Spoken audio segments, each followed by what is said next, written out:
All right. Shalom.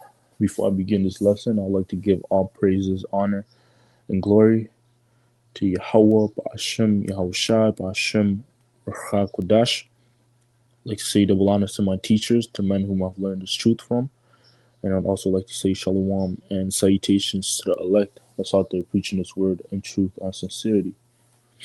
All right. I'm the brother Shaquat, and I'm one of the brothers from the branch of Great Millstone, Montreal. I'm back once again with another lesson through the spirit and power of Yahweh Ba'ashem Shai. And as always, Lord willing, this lesson will be edifying. And the title of this lesson is going to be entitled In Pursuit of the Kingdom of Heaven, right? Because we're on a path, being in this truth.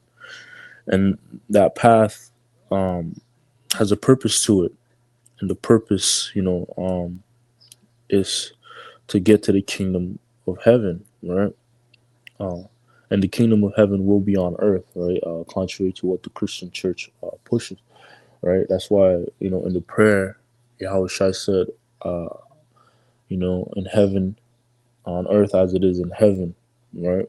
Meaning that, the kingdom is pretty much, the kingdom here on earth is going to replicate the heavens, what's in the heavens, right? So yeah, that's the path that we as the men of the Lord, you know, in this truth are on. We're in pursuit to the kingdom of heaven, and that starts here. It starts with this wisdom, knowledge, and understanding, right? That's why also the Lord said the kingdom of heaven is within you. So the kingdom really begins with this knowledge, which is ultimately gonna what flourish into a literal kingdom. All right. So let me just get a few precepts, proving that we are on a path, and this path, this pursuit that we're on, it's gonna lead to something, gonna end up to something, right? And also something I want to mention, or put an emphasis on, is that there's more than one paths that are out here, on the earth, man. You know, for example, you have the path to become an athlete, the path to become an entertainer, the path to become a scientist, whatever. There's various paths that are out there, you know, and they're not always good paths, right? You also have paths that pretty much have a downward spiral, right? Uh, um, you know, dark paths. Something that comes to mind is, some those Instagram pictures, that show the different paths to people with people, and you have a lot of people in this path, a few people in this path, the path of discipline. Those motivational Instagram posts, right? But that's literal. That's what that's what's in this world. But guess what? There's a special path that not many individuals are hip to, or they don't come across, and that's the path to the kingdom of heaven, right? Matter of fact, before I get that, something came to mind, so let me get that before I get what I was going to get. Uh,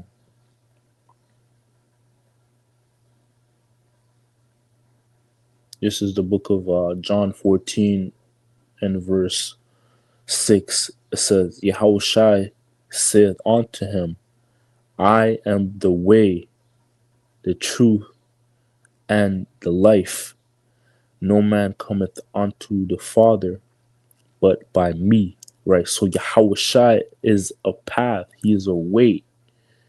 And his way, that's the right way. That's the way where if that's the path that if you, pursue, it's gonna lead to life eternal. But not many people are, like I said, not many people know of that path or even come across that path, because it's not for everybody to to pursue, right?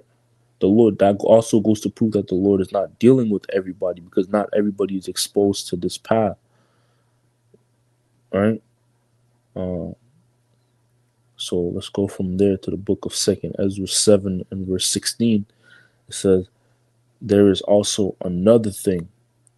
A city is builded and set upon a broad field and is full of all good things. The city is referring to the kingdom of heaven, because that's what the kingdom of heaven is going to be filled with. It's going to be broad. It's going to be a big place, right? Broad, symbolizing, you know, vastness, right? Because when you look up that word broad real quick in the regular Google definition,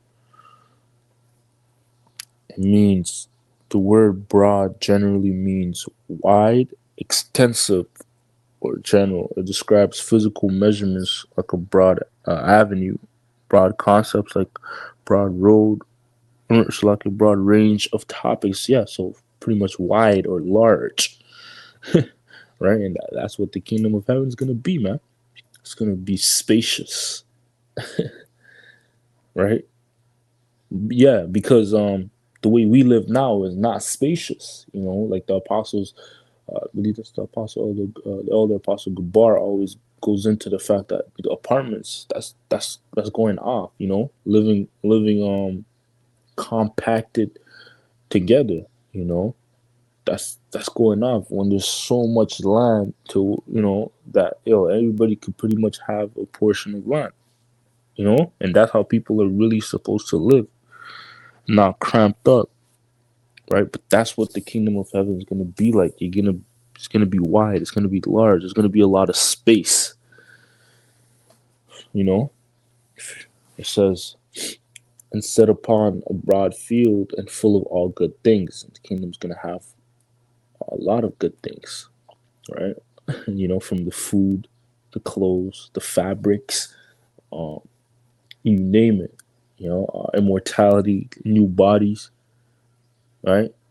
It says the entrance thereof, right? The path is narrow and is set in a dangerous place to fall, like as if there were a fire on the right hand and on the left a deep water, and only one path between them both, even between the fire and the water, so small that there could but one man go there at once, right? So there we go.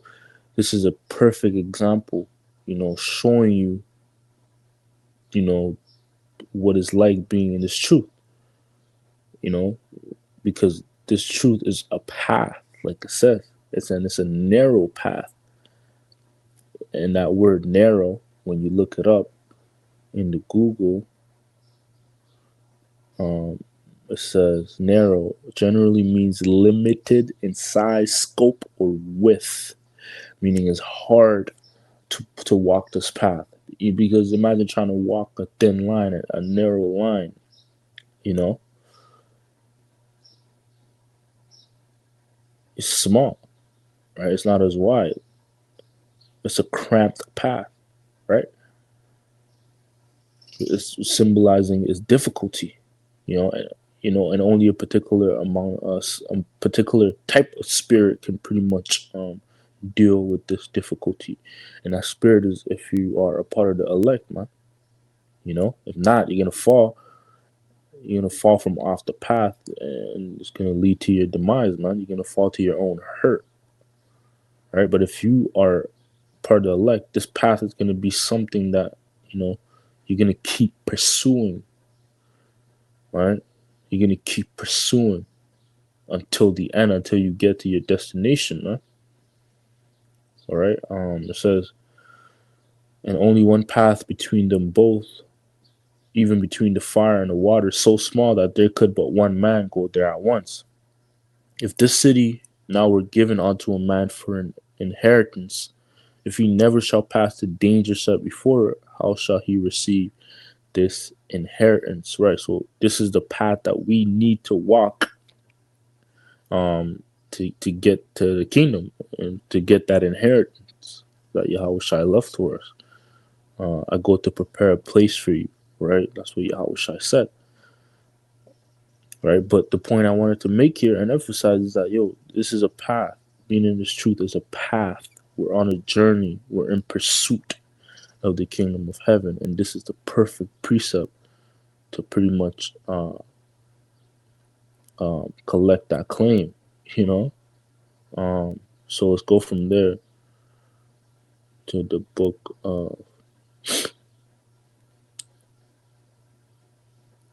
Yep, I'm gonna get into the lesson that I've prepared now, proving that after proving that this journey that we're on, this path that we're on, we're in pursuit.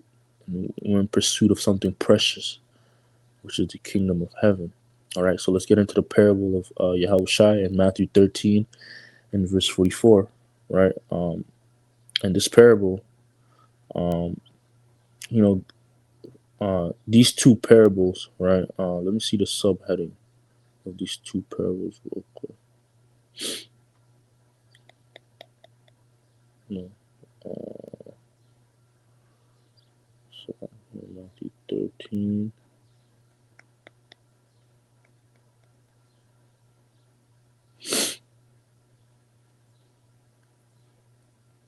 The first parable says hidden treasure, and the second a costly pearl.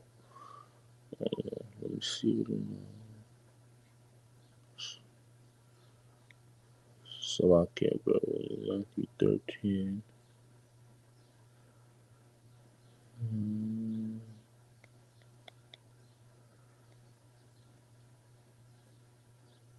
Yeah, the parables of the treasure and the pearl, right? And these two parables, these two accounts, they go to show inclusion in the kingdom of heaven. As a matter of fact, let me read them first. Salakia. This is Matthew 13 and 44. It says, "Again, the kingdom of heaven is like unto treasure hid in a field, the which when a man hath found, he hideth, and for joy thereof goeth and selleth all that he hath, and buyeth the field. Again, the kingdom of heaven is like unto a merchant man seeking goodly pearls, who when he had found one pearl of great price, went and sold all that he had and bought it." Right, you know. So this truth is, being compared to someone that's or this truth and this path, right? This journey. And when you're on a path or a journey, you're searching for something. You're in search of something. You're looking for something. That's why this parable, one word that pops out in both instances is found. You know, when you find what you're looking for, guess what? You're willing to sacrifice, everything for that one thing, and that's what these two parables pretty much sum up to. The man that found that treasure in the field, you know, he found it, he hid it, and then for joy of it, he went and sold everything to buy that field, right? Because when you go into the history of lands, you couldn't just, um, if you found something in someone's land, you couldn't just take that thing because it was possession to the owner of the land. So what you had to do, the right way to do it was to pretty much uh, buy that land. That's why he went and hid, he hid that treasure that he found, and but he went and bought the whole land so that he can have possession of that one treasure that he found, right? So you had to, in ancient times, right, dealing with lands, you had to pretty much buy that land, if and everything that was on that land, you would claim ownership. To simplify it, right? But that took a sacrifice to do that, to put trust in that one thing, that one treasure that you found, and be willing to, pretty much however much money you had to buy that whole land for that one thing, and that's what we are supposed to do, being men of Yahweh Bashimashai, and in this truth, everything we're supposed to pretty much give up everything, be willing to sacrifice anything and anyone, you know, and I'm not talking literally killies and offer of somebody. I'm talking about with your time, man. You know, not giving too much people, not giving people too much of your time, like your family, uh, friends, women, you know that the truth is more important than them. That's what I mean by sacrificing, you know, people and things, right? Willing to give them up so you can have more time and space to deal with the business of Yahweh Bashim Shai, man. You know, right? And likewise with the merchant that was seeking goodly pearls, right? And once again, that word seeking, which is in search of, right? Because that's what we were all, that's the spirit that was on us before coming into this truth. We were in search of something, whether knowingly or unknowingly, right? In the world. But guess what? The Lord, through His grace and mercy, allowed us to find what we were seeking for, and allowed us to find the path to keep walking, the right path to keep walking, to pretty much complete what we were in search for. All right. So when we go from there, let's go from there to the book of Songs of Solomon.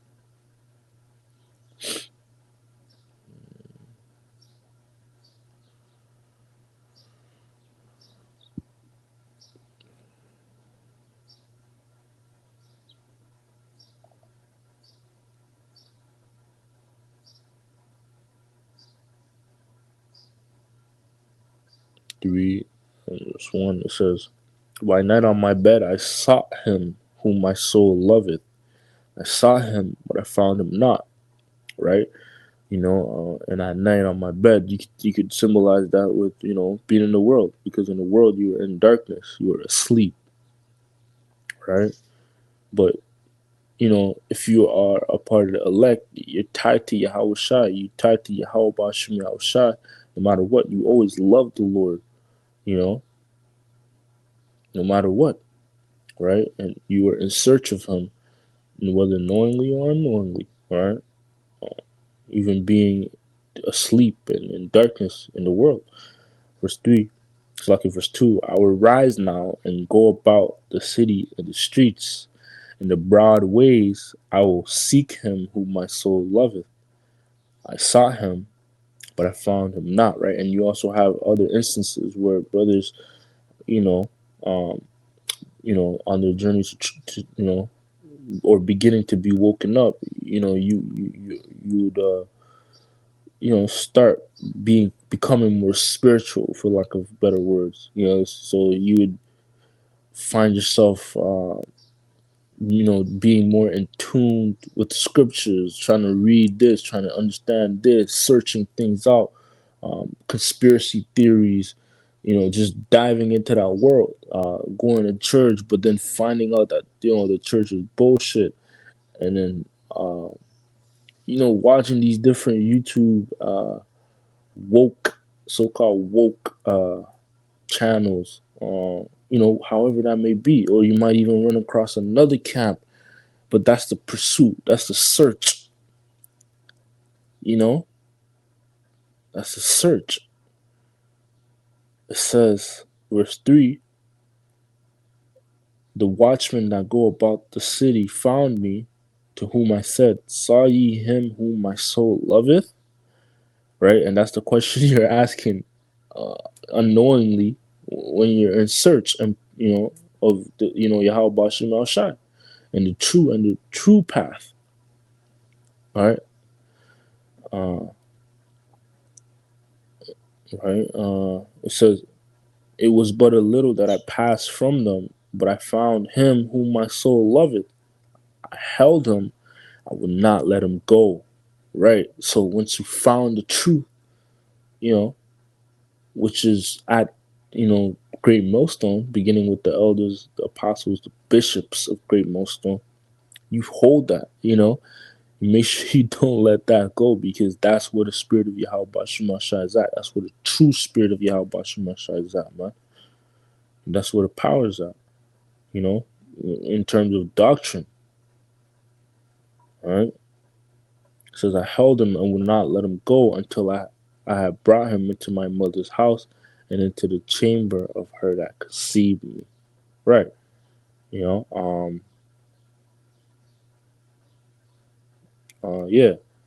So let's go from there to the book of Isaiah 55,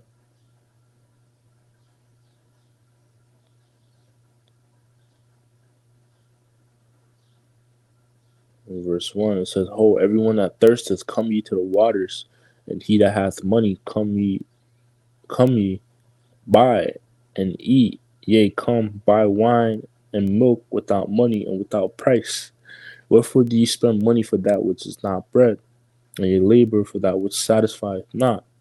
Hearken diligently unto me, and eat ye that which is good, and let your soul delight itself in fatness." That's right.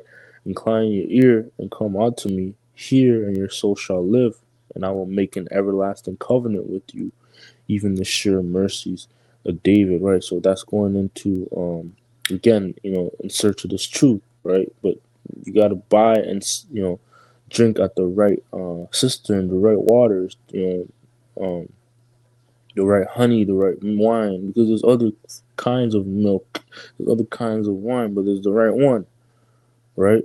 And then there's the right waters, right? That's why Yahweh spoke about with the parable with the Samaritan woman. I believe that's John 3. Dealing with he that drinketh her water shall thirst, but if you drink the water that Yahweh shall give you, you're never gonna thirst, meaning you're gonna be satisfied, right?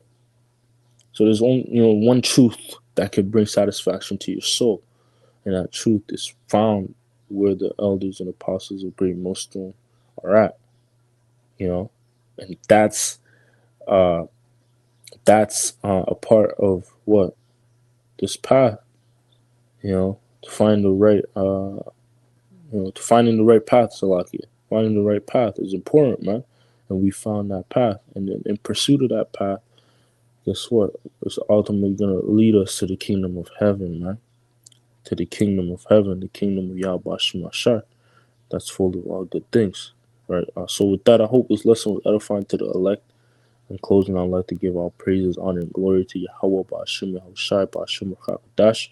Once again, double honors to my teachers, the apostles, the bishops, and elders of Great Millstone. And as always, Shalom, salutations to the elect.